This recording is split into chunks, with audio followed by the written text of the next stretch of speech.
siyavuka sonke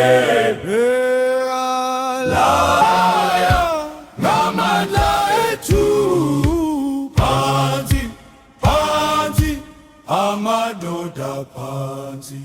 Hawu maduze siphenduka isibhakabhaka, hawu maduze sikhuluma ngomfutho, owethu lomsindo, owethu lomzila. Hawu maduze sibuyela phansi phansi phansi amadoda phansi phansi phansi sihamba sonke shaya shaya ngamandla ethu phansi phansi amadoda.